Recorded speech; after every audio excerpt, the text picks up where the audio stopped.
All right, Kirby Smart, the Georgia Bulldogs remain the number one team in the country. They've got a really big top 10 showdown. We've not seen one of these in a while in Athens. Excuse me. Oh, yeah, it was last year against Tennessee. So, look, Georgia's used to this. Georgia, Ole Miss, both top 10 teams coming into this thing. You've got Alabama surging, UW. The top 10 didn't really change a lot with the exception of Oklahoma face planting, which was a deserved face plant, by the way.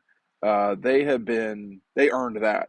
It's been a while, but Georgia's going to have to earn the rest of this season, y'all. I mean, it's one of these things where Ole Miss cannot ruin their season. So let me just be real clear about this game.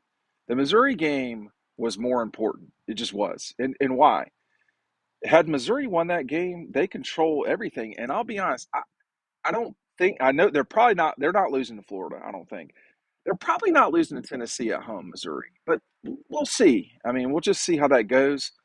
Tennessee put up 1,000,000 points on Saturday, but I think now we're in like the critical moment of the season here, where you're finally going to watch Michigan play a team that has a pulse. Georgia Ole Miss is a top 10 matchup. Michigan Penn State, excuse me, is a top 10 matchup. You've got you know Oregon, Washington hosting Utah. Oregon's got to play USC. There's no telling what will happen in those games. Probably the Oregon Washington teams will win, but there's no so this is really a moving day in college football. As I sit here, I still don't know what time Georgia and Ole Miss is, which is kind of surprising. I would be stunned if it's not CBS at 3:30. I mean stunned. But um, this, by the way, if you're wondering, next year, this is the sort of stuff that will very rarely happen where, it's Sunday and we don't know what time Georgia's going to play on the following Saturday. To be honest, that is ridiculous. A lot of next year, a lot of the games we will know what the kickoff times are way ahead of time, possibly, by you know, late spring, we will know kickoff times for like we do with Georgia, Florida. We'll know that for Georgia, Ole Miss, Georgia. Well, we'll know Georgia, Florida, and so forth. So that's a really important thing. But this top 10, no real surprises. We're gonna see what happens on Tuesday night. I think this could be the time. I don't think so coming out of this week. I'm not sure what Ohio State did besides struggle that that would remove them from number one. Their win over Notre Dame is looking less and less impressive as time goes on. I mean, when you're losing to a 5-4 team, it's not a really good look. But I think Notre Dame, is kind of spinning its wheels now. They were a pretty good team at the start of this season, but that's kind of slowed down for sure. Which gets to my global point in that, if you're Georgia, how do you show that you're good? You continue to win, and I've got my issues with Florida State for sure. There are issues with Georgia, Ohio State, Michigan, UW, certainly UW and Florida State. They have more issues to me than the top five teams. But you got to win. You got to win. You also got to pick up our recruiting guide. This is a really limited time thing. Okay, I'm not giving this away to subscribers at Dawg Post this time. We just can't pull it off. But if you buy the book, Double Dogs, you will get the recruiting guide free. It will come with it. The recruiting guide is also available. You can go click the link down below to check that out. But I'm not doing a massive run of these, so keep that in mind. If you want to grab these, it's a bit of a collector's edition. But you sit here hanging out on a Sunday, getting ready to watch the NFL and just some reaction from college football around the country. Uh, I don't know if everybody is as complete a team as Georgia and Michigan are. Uh, Maybe Ohio State is. Maybe. I mean, I think we still got a long way to go right now. When you look at Georgia and Alabama, only one of those teams is going to get in. It's not going to be both, and they both got to get there. But yes, Saturday went a long way to both of them getting there. To be honest with you, you've got um, the Big Ten merry-go-round continues. You've got three suitors there. It's looking like only one of them will get in. Because even, if you take a step back and you look at scenarios moving forward, I mean, the Pac 12 is going to get somebody in. I think they could have some mutually assured destruction themselves.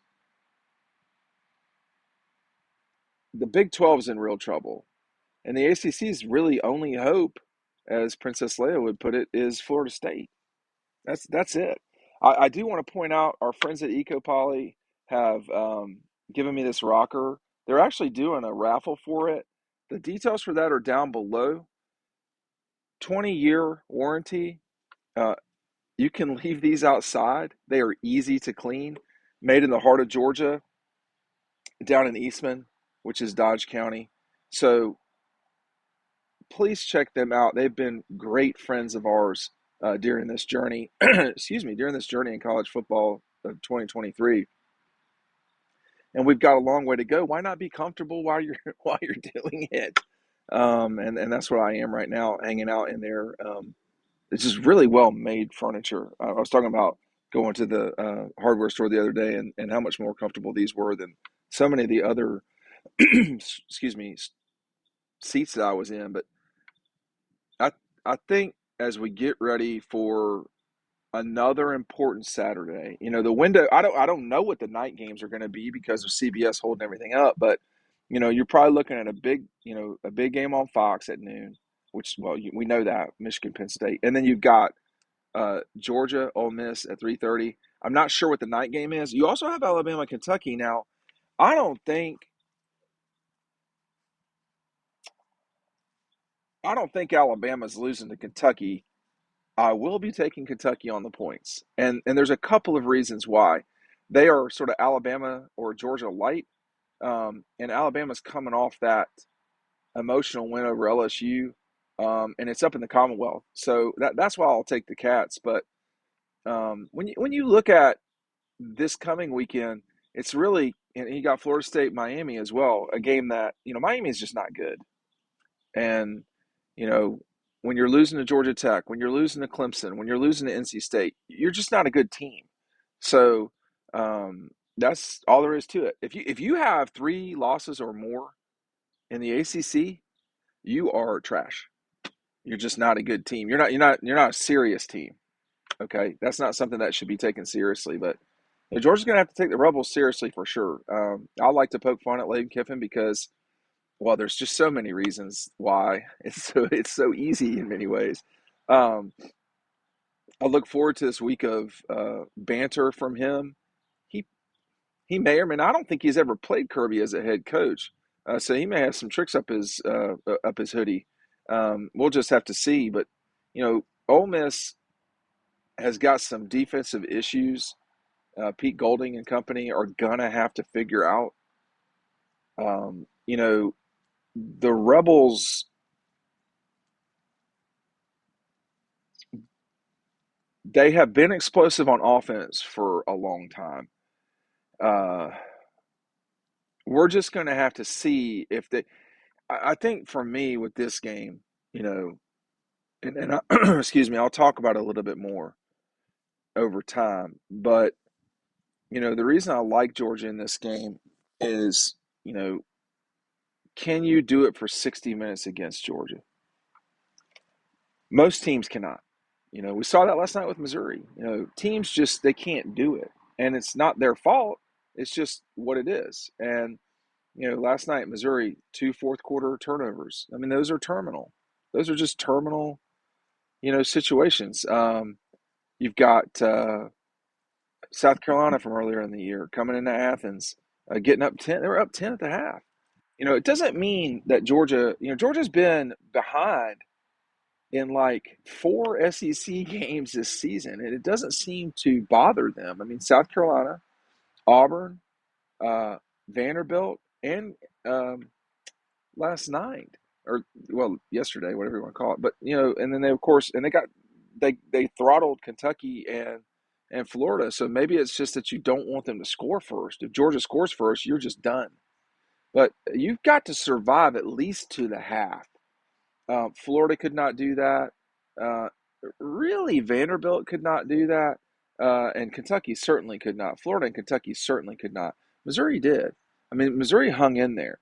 And, if this team has to be more like 2019, more like um, 2002, if they have to grind, then you got to grind.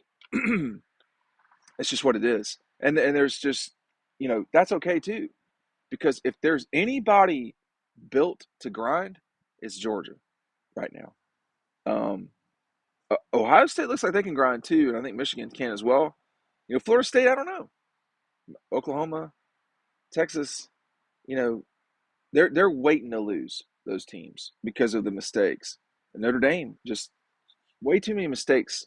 Just you can't do some of the, they're just dumb stuff. And honestly, Missouri's mistakes cost them yesterday. They probably lose that game, but it probably isn't a 9-point loss. It's probably a 3-point loss, and you're just coming down to the last play of the game. That's not what happened, and that's what's so important. You gotta compete, not just compete, but you gotta execute. You gotta do both those things. Georgia executed against Missouri. That's not what happened for Missouri against Georgia, and that's why Georgia's still the number one team in the country.